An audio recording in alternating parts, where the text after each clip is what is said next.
Heavyweight contender Joe Parker here at Wembley. How you doing? I'm doing very well, thank you. Here to support your pal Tyson then, huh? Here to support Tyson. I've been in England now since my camp and my fight, and just in training camp. I'm staying ready for when I get locked in my next fight.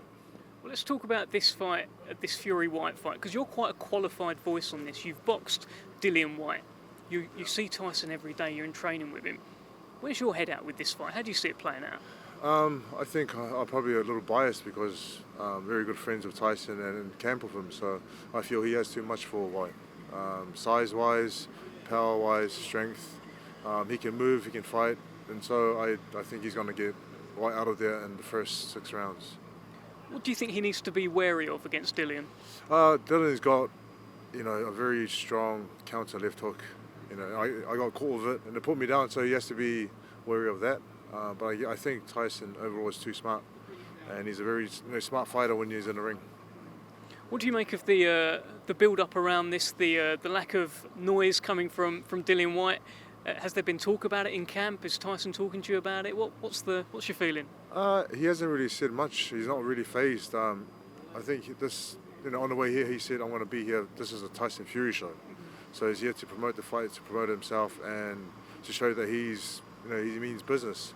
I think from the other side, I'm not sure what their strategy is. It would have been nice to see Whyte here and see them face to face, but I guess they can do that further down and closer to the fight. I guess that's part of what fans were looking forward to with this particular fight. That's why Whyte is such a draw. His charisma and his character, right? His charisma, his character, what he does. He's one of those fighters who, when he comes to the fight, he's always ready, prepared, not scared, or doesn't really shy away from anything inside and outside of the ring. So it would have been nice to see that today. What about yourself then, Joe? I keep hearing little rumours about a Joe versus Joe. What do you think?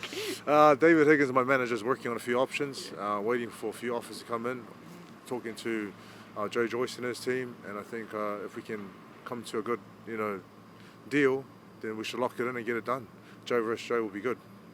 Look, Joe Joyce isn't the sort of fighter that people normally target. It's normally one you sort of steer clear of. What have you seen in Joe Joyce to make you think, do you know what, I could beat Joe Joyce? I love challenges, and listen, I have been offered fights where an easier fight, and you can go take this route here, and then maybe fight for a world title. I think with Joyce, it's number 1 and number 2, mandatory position to fight for the world title. So you're in boxing for a reason, and that's to become champion of the world. I've done it once, I want to do it again, and why take the easy route? Take the hard one and take the challenge. Absolutely. Commendable attitude. We will cross our fingers collectively, Joe, and lovely speaking to you. I'm sure I'll catch up with you soon. Thank you very much.